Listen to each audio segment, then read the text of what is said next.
From the JAMA Network, this is JAMA Psychiatry Author Interviews.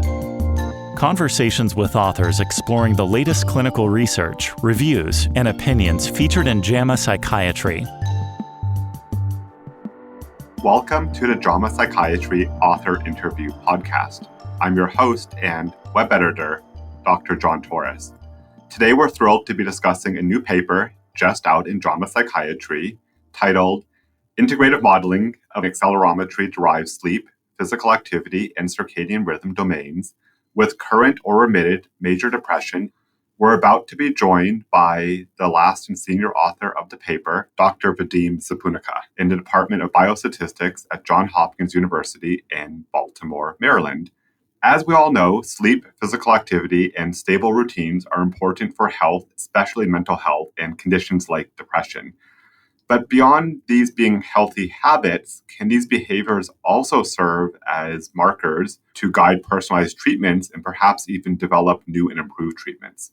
To find out, we'll explore the results in this brand new study just out in JAMA Psychiatry. Thank you for joining us, Dr. Zipunnikov. Before we jump into your results, let's just talk about depression, especially major depressive disorder. How common is it now, and what are the trends that you and your colleagues are seeing in the field?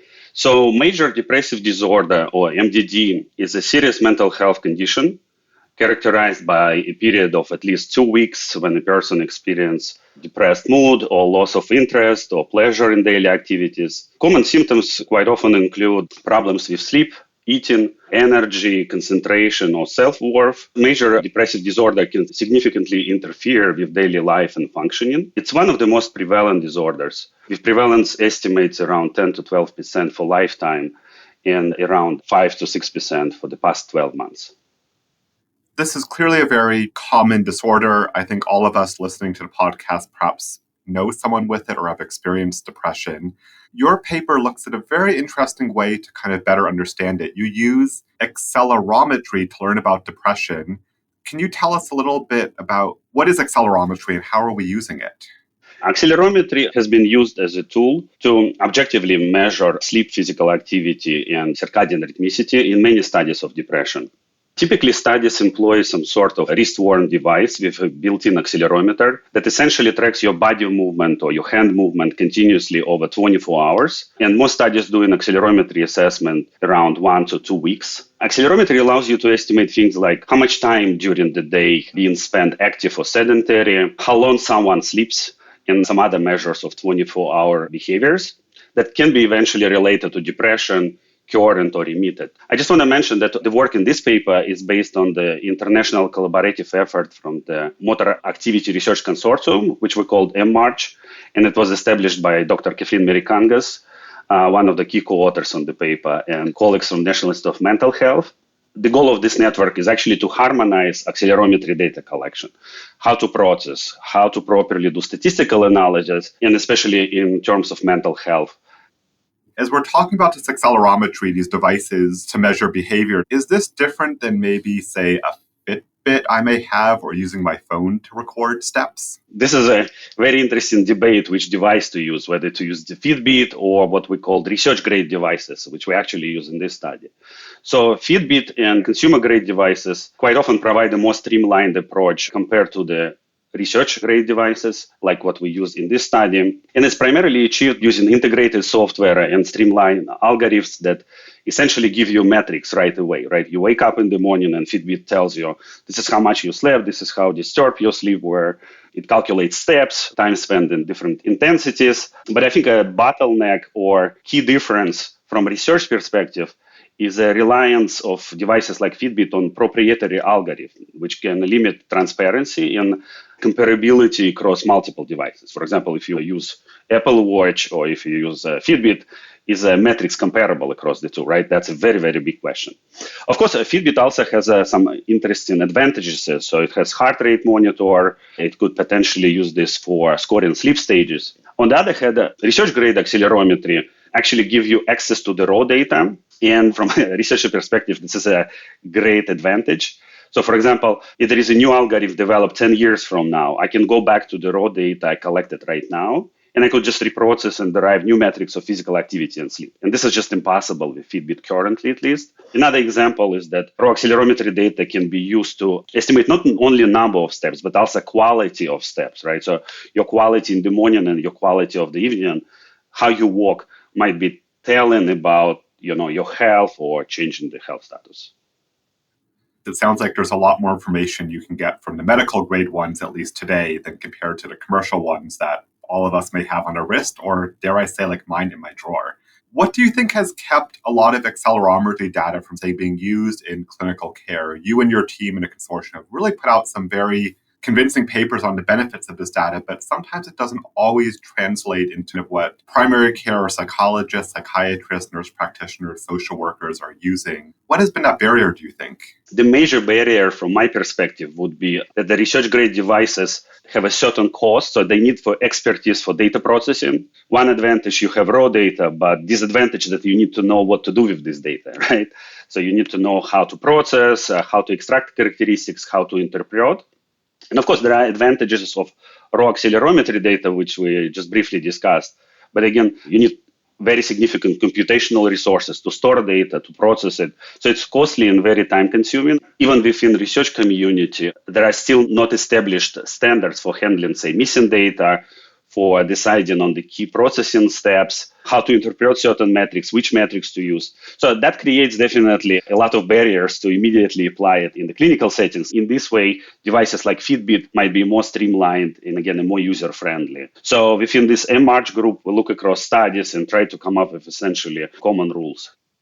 With that framing of this great potential, but a little bit of confusion on how to do it, we can jump into your exciting paper that you and the team did. And in the introduction to the paper, you note that there may be a trait versus state difference in accelerometry profile. So trait versus state difference, what does that mean?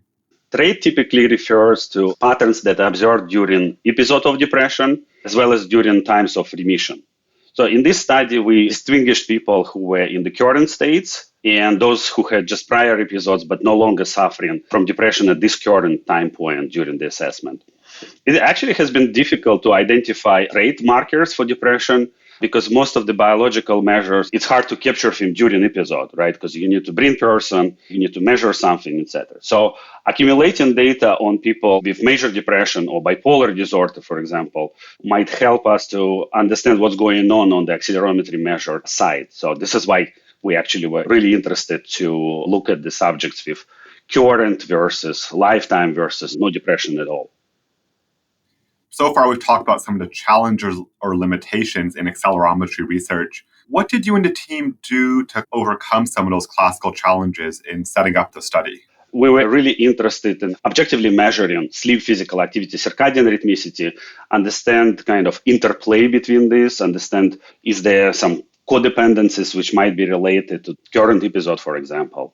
What we try to understand compared to some other studies using accelerometry are typically some prior studies quite often focus on the population coming from clinical side, people who's currently experiencing depressive states and not necessarily in the remission. So these clinical samples tend to reflect more severe end or spectrum of the depression. So understanding the trait in the people who had episode but kind of recovered was one of the very interesting questions. We also were interested what the metrics of sleep are important, what the metrics of physical activity important, what the metrics of circadian rhythm are important. So we really try to understand this codependence and the potential redundancy of some of the measures which have been introduced in the literature. We try to use this kind of global 24-hour behavior approach. This was our major focus.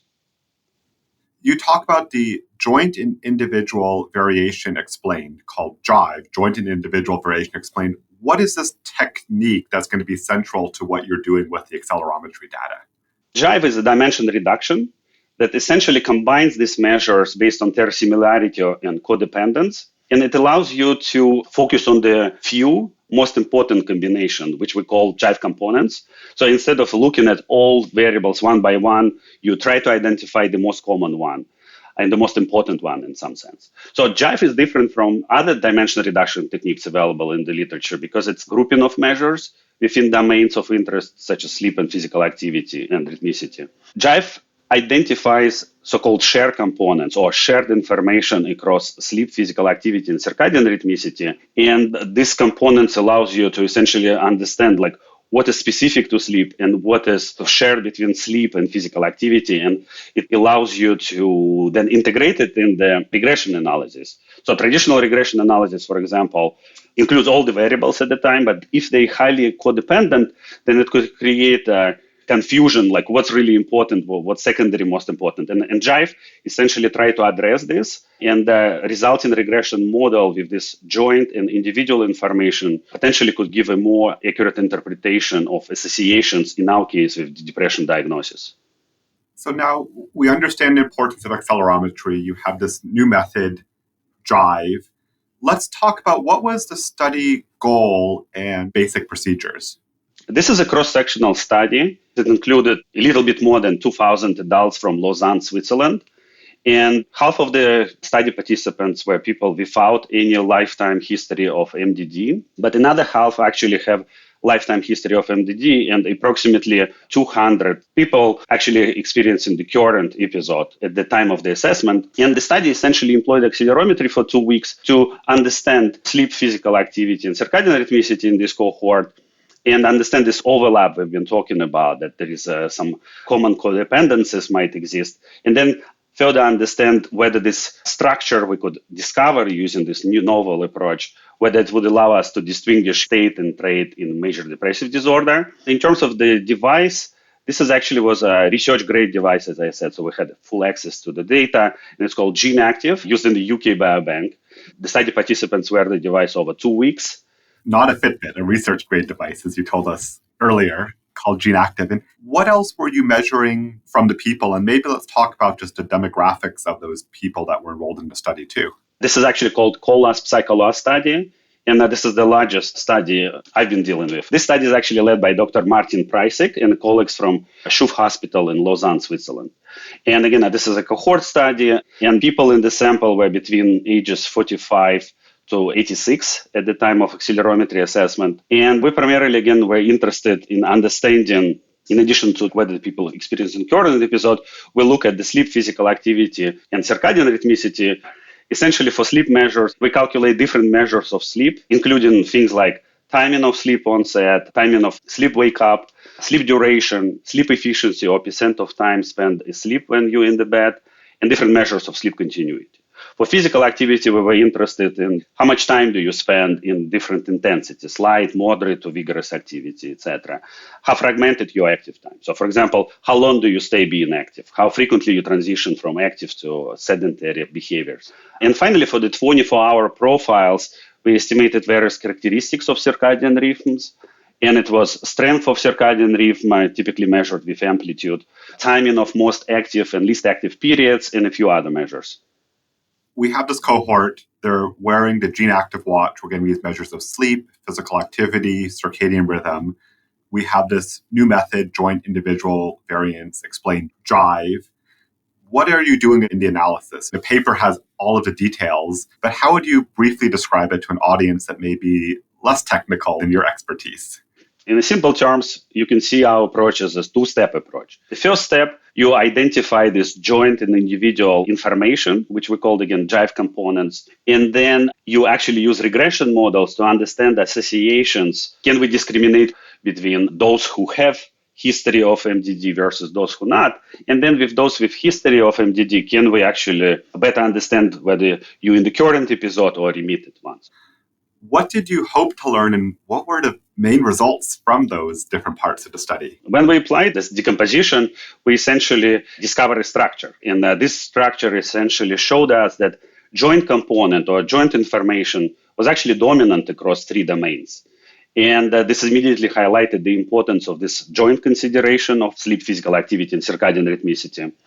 In terms of specific components, what was very interesting is that the first joint component, the most important component, actually measured time spent in the high-intensity physical activity and also strength of circadian rhythm, specifically amplitude, so how strong your rhythm is. And they turn out to be highly correlated. This means essentially that it's very unlikely to be highly physically active and at the same time have a weak circadian rhythm. measured by a rhythm amplitude. The second joint Jive component captured timing of 24-hour landmarks, such as timing of sleep, timing of peak of physical activity, and things related to the timing. So that was very interesting. Finally, the third joint principal component captured sleep duration, sleep efficiency, and some circadian measures. And we also had this individual components or individual information within physical activity and sleep. And for example, individual component for physical activity included light intensity physical activity, as well as fragmentation of sedentary time. And sleep individual component included different measures of continuity, as well as sleep efficiency. You and the team did even more. You had a regression model that was interesting. What were the results of the regression model that you and the team did? What we learned is that both current and remitted individuals with MDD were associated with the first two joint components that capture strength of the rhythm, the amount of high-intensity physical activity, and timing of sleep and timing of physical activity. So both current and remitted depression subgroups had low amplitude of circadian rhythm, less time in high-intensity physical activity, and also later time of sleep and later time of the peak of physical activity. These patterns, even during remission, is consistent with motor activity being trait marker for MDD. However, of interest, these patterns tend to be more pronounced in people with current MDD. So what it means is that being currently in the episode most likely will result in the later timing of the sleep, even compared to the people with the lifetime who's not currently experiencing the episode. And also later time of peak of physical activity, and also less time spent in the high-intensity physical activity compared to the remitted group. How do you interpret the finding, again, of the lack of association between depression in the sleep domain, except for just the timing itself? So beyond timing, sleep measures included sleep duration, right? And also some measures of sleep quality, including sleep efficiency and percent of time spent asleep. Our findings indicate that after including this component, such as accounting for high-intensity physical activity, timing of circadian and sleep, neither sleep duration or sleep efficiency were significantly associated with MDD. So there are a few explanations. So one explanation is that after accounting for these potentially more important factors, such as high intensity of physical activity, sleep timing, sleep duration might be just less relevant, right? Another possible explanation is that depression can result in both increased and decreased sleep duration, right? So finding might be less apparent in this case. And finally, our results are based on average sleep duration over multiple days. But most prior work, including our own, shows that variability of both sleep duration and timing might be much more important correlate. Of these important results, what would you want clinicians taking away to learn or kind of think about that they could begin to implement in their practice? Because physical activity, sleep, and circadian routines are something that we probably think about with every single patient, every single visit. Absolutely. So I think the most important message is the need to think about 24-hour human behaviors, including sleep, physical activity, and circadian rhythmicity as a whole, and try to better understand the interdependencies between these behaviors, both from systems biology and clinical perspective. I mean, currently these three areas are divided in different disciplines to some extent. So our work shows actually the need for more global 24-hour perspective. Timing is often neglected in the sleep and physical activity field. At the same time, depression and suicide have been shown to differ by the time of the seasons and even day of the week. Whether you use like research-grade devices or Fitbits, it's important to assess these 24-hour behaviors in clinical practice. So self-monitoring of these patterns, I think, would be quite clinically important, to understand objective status in real time. How could these results also help us perhaps make new or more effective treatments for depression? I think, again, this comprehensive approach, which simultaneously target key aspects of physical activity, sleep, and circadian rhythmicity in a coordinated fashion could potentially lead to a more effective treatment intervention, especially in people in major depressive disorder. Our findings support the growing effort to incorporate physical activity into studies, including depression and beyond, and the incorporation of timing into treatments for depression, both from perspective of understanding 24-hour behavioral profiles, as well as the effect of specific drug agents. I guess it's a very important new direction of research in clinical practice, and our findings definitely adds to the growing evidence that timing of intervention is an important element that should be definitely explored further. These are very exciting and impressive results. I'm Dr. John Torous. I've been speaking with Dr. Vadim Zipunnikov about integrating modeling of associations between accelerometry-derived sleep, physical activity, and circadian rhythms with current or remitted major depression. You can find a link to the article in the episode's description. To follow this and other JAMA Network podcasts, please visit us online at jamanetworkaudio.com or wherever you get your podcasts. This episode was produced by Shelley Steffens at JAMA Network. Thanks for listening.